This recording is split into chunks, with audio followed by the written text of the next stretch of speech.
company filed a trademark on the 26th of June. Everyone wrote the same headline. Almost nobody read the paperwork. The name on the filing is Harriet Cowan. You know her as the farmhand who stood in for Kaleb Cooper on Clarkson's farm while he toured the country with his stage show. Every outlet ran a version of the same line. Fan favorite launches her own fashion empire. Here's the thing. That headline doesn't survive 5 minutes with the actual company record. The business behind the trademark is called Farmfluence Limited. Company number 16552086, incorporated on the 1st of July 2025, registered at Unit 6, Heritage Business Center, Darby Road, Belper. Nothing hidden there, that's her part of the world. But every company registered in the UK has to declare in black and white what it actually does. A standard classification code. So check the one filed for Farmfluence. It has nothing to do with clothing. Word for word, its registered nature of business is motion picture, video, and television program post-production activities. A television production company just filed a trademark to sell you a t-shirt. Sit with that for a second, because this isn't a scandal. It's something smaller and more interesting. One narrow company, built on paper to do one specific job, quietly being stretched to cover whatever comes next. This happens more often than people think. Small companies get set up fast for one purpose, and real life ends up moving faster than the paperwork. Nobody goes back and updates a classification code the week it stops being accurate. It just sits there, technically wrong, until someone actually checks it. Most people never do. That's exactly why it's still sitting there in June, months after the company was clearly doing more than post-production. To understand why it's stretching, you have to go back to how she got noticed in the first place. Cowan joined Clarkson's farm as a temporary stand-in. Before that, she was a qualified nurse from a farming family 3 generations deep. Grandparents, parents, then her. Not a media background, a working one. That's part of why the on-screen chemistry with Clarkson turned a stand-in role into a storyline people actually followed. Then Cooper came back. Viewers noticed the handover wasn't smooth. It was noticeable enough that Clarkson addressed it on camera in front of the crew. That's not gossip. That's on the record, in the show itself. Cowan didn't dwell on it publicly. But when she was asked about Cooper afterward, she didn't dodge the question either. "Kaleb's amazing. Me and him are so close now," she told Bubba Sadabi.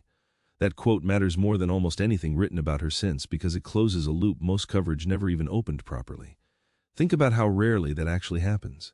2 people have a visibly awkward moment on camera, in front of an audience, and then one of them just answers the follow-up question honestly, instead of letting a publicist smooth it over. Most stories like this stay open forever, replayed in comment sections and clip compilations with no resolution. This one has an actual answer, on the record, in her own words.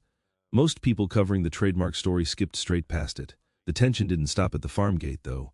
In January 2026, months after the series had aired, critics went after how she looked doing the job, accusing her of not being a real farmer. She answered it publicly, on her own account, defending herself and, by extension, every woman in farming who's been told she doesn't look the part. Hold that image. A farmer who spent the back half of 2025 and the start of 2026 publicly defending whether she counts as the real thing. That's the exact backdrop this trademark lands on. None of what comes next happens in a vacuum. Shortly after Series 4 aired, the talent agency Off Limits Entertainment signed her, calling her one of the most exciting new voices in British farming. Then, within days of the series wrapping, Cooper fractured his ankle playing football, and calls for Cowan to step back in started almost immediately. Clarkson and his team never closed that door. In May 2026, she turned up at the Great British Farm event alongside her old Clarkson's farm co-stars front and center. Added up.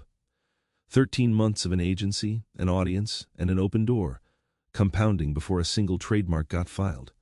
Which brings us back to Farmfluence, because the trademark isn't the only thing running through that company. Cowan has also written a book, Life on the Farm, published by 7 Dials, out on the 10th of September, priced at £24.99. Check who holds the audiobook rights, and the credit line names the same company, Farmfluence Limited, the one registered for post-production, not publishing, not retail. One small company. A clothing trademark filed in June. Book royalties landing by September. 2 completely different income streams running through a business that was never built on paper to do either one. Now here's where most of the coverage actually falls apart, and it falls apart twice. First strain, every article frames this as Cowan following Kaleb Cooper's footsteps, copying his template. It's a clean line for a headline. It's also not backed by a single number. Cooper's business accounts are sitting on public record at company's house right now, available to anyone who wants to look. As far as the public record shows, nobody covering this story has actually pulled them. So is she really following his path, or is the press just repeating his headline and hoping nobody checks? There's something almost funny about that. Dozens of articles compare her to a man whose actual numbers are sitting in a public database, free to view, and not one of them appears to have opened the file. It would take less time than writing the headline did. Second strain, and this is the one number in the whole story that sounds concrete. A PR consultant told The Sun that Cowan has around 1.2 million followers across Instagram and TikTok, and speculated she could earn up to £500,000 over the following year. Say that number out loud and it sounds like a fact. It isn't one. That quote is now over a year old, tied to a follower count nobody has gone back to verify. It was always a guess about potential. Never a figure from any filing. Never a number company's house has ever seen. £500,000, that's the number every write-up leans on. It was never anything more than one person's estimate, and here's a gap nobody else seems to have flagged. Search everything published about this filing, and there is no quote from Cowan in any of it. Not to a paper, not on Instagram, nowhere on the record. Everywhere else in her career she's spoken for herself, plainly. "I'm so excited to finally share life on the farm," she posted about the book. "We've always left it very open," she said, on whether she'll return to the show. On the one thing every headline this week is actually built around, the trademark itself, she has said nothing at all. This story is being told entirely through paperwork, by people who aren't her, about a business she hasn't personally commented on once. And the paperwork has a problem the headlines missed completely. Every outlet is running this as breaking news about an active cast member. She isn't one. Series 5 releases across 3 drops in June 2026, and Cowan doesn't appear in a single one of them. By the time this filing happens, she's already been off the show for the best part of a year. The paperwork is new, the absence isn't. One more date because this genuinely isn't finished. Every UK company has to file a confirmation statement, an annual check-in confirming who runs it and what it actually does. Farmfluence Limited owes its first one by the 14th of July. Days from now. That single filing can update everything this story is built on. The business code, the officers, the registered address. Whatever Farmfluence looks like on paper this week might not be what it looks like next week. So here's where it actually sits. A trademark moving through the intellectual property office with no outcome public yet. A confirmation statement due any day. A book landing on the 10th of September, credited to a company that was never registered to publish anything.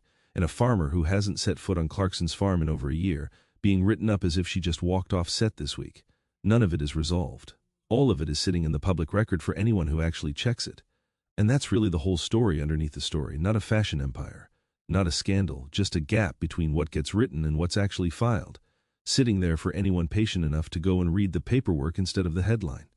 So tell us what to pull next, Kaleb Cooper's real company accounts, or what the intellectual property office actually decides once this trademark rules. You ask, we'll go check the filing.